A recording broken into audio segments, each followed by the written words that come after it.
In terms of me explaining my job, I say that I don't teach as much as I am guiding them to becoming better people. And sometimes it's, to me, the learning is secondary. Well, the learning is, of course, primary, but I come in with knowing these are going to be transformational leaders of change. And they need to know math and they need to know measurement. And that's what gets me at the end of the day. Every lesson. It's like they need to know this to go to college. They need to go to college to become transformational leaders of change. And that's what I tell my friends. My role as a blended learning teacher is a little different in three main ways, I would say. First, I'm able to spend a lot of time doing small group instruction while my students are interacting with adaptive learning programs. So I'm able to work with small groups of students and interact and increase my impact in that way.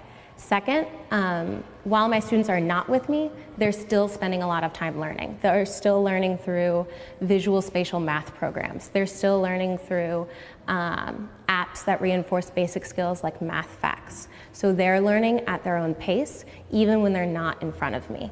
And third, I'm able to maximize my impact by collecting data and having students interact with technology as we integrate it into the core curriculum.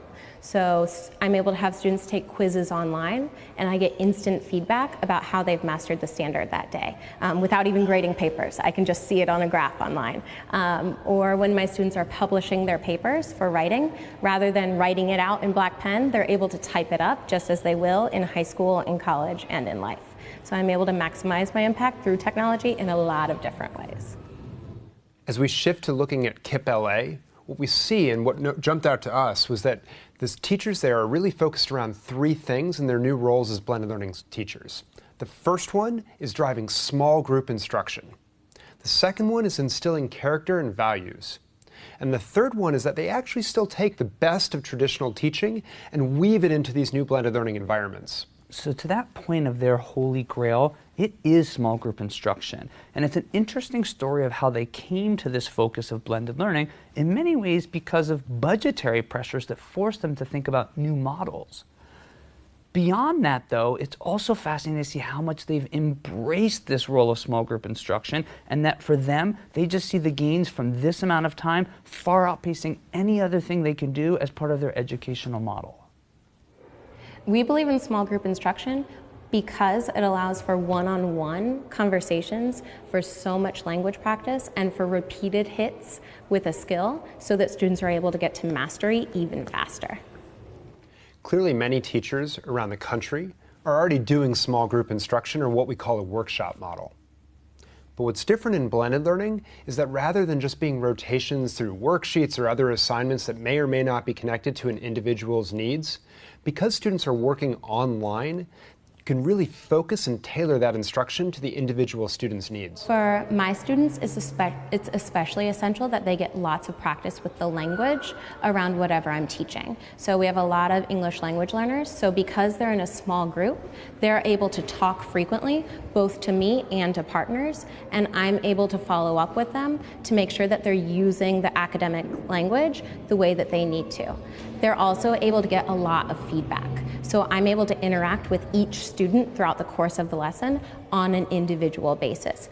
As we go through the lesson and I figure out which students are mastering the content quickly, which students need more reinforcement, I'm able to pull. I usually end up with a group of 2 to 4 students in front of me, just working with them to address any misconceptions they may have. So I'm able to have that powerful one-on-one impact, even when the classroom ratio is 1 to 27. So at KIPP, the teachers explicitly see their role as building the character and the value of their students. You cannot step foot on this campus without understanding how it permeates every part of their soul. And they want to teach things like grit, determination, values, ganas, or desire for learning. It is the core job of a teacher in their school. And we would argue that in blended learning environments, focusing on character and values is really important because we're really giving the power to the students to be their self-directed learners. Character education at Comienza begins day one of summer school. During summer school, we really focus in on the character, and we do that through values. We have 4 school values: courage, ganas, honor, and reflection. Courage means to take risks. Ganas means never giving up. Honor is to respect oneself and their community. And reflection to our youngest kids means making the right choice. And when you don't make the right choice, which happens to all of us, is really turning it around. We really focus in on the values and on this character development to make sure that our students are growing social emotionally. For us, the academics is what's going to get our kids to college, but it's not going to get them to and through. We really believe that it's going to be the character, their character, that's going to get them through college. Educating the mind is just as important as educating the heart.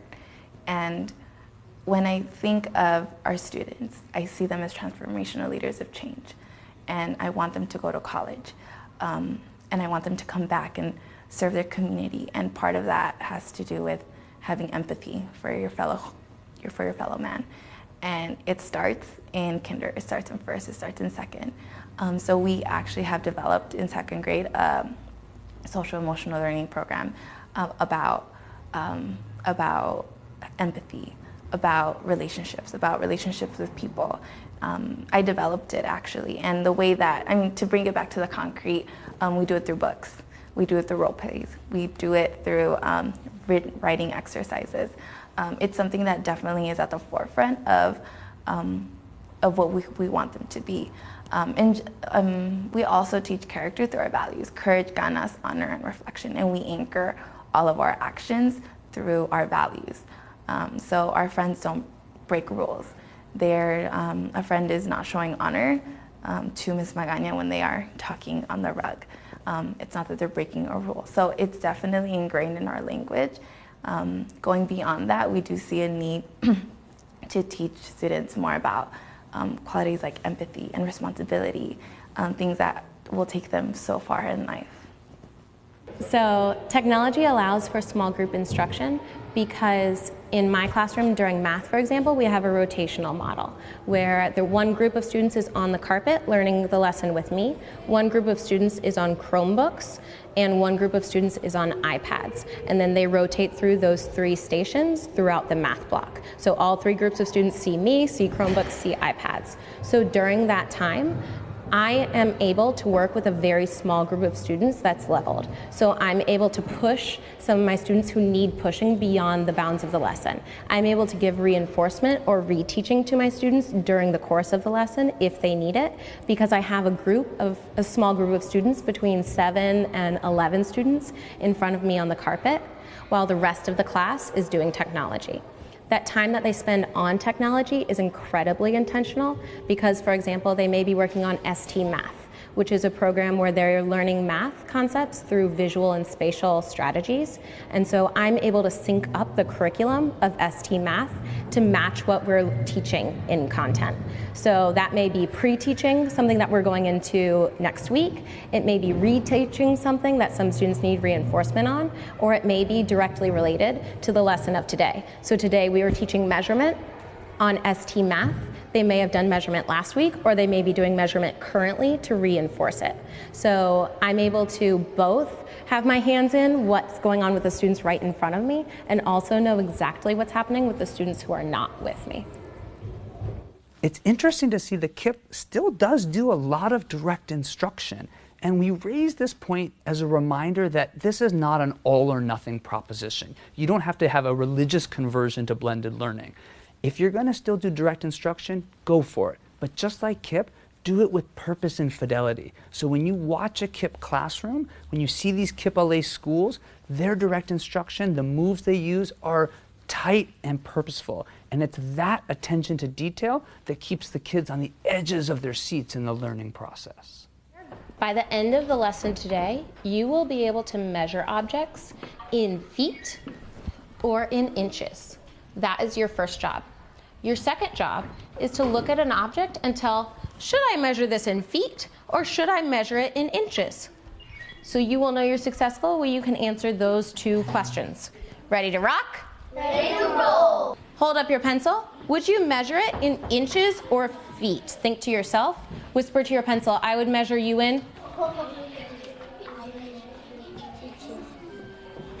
The other essential thing that you have to know before you measure is what the halfway point is. Say halfway point. Halfway point. The halfway point is smack dab in the middle between two numbers.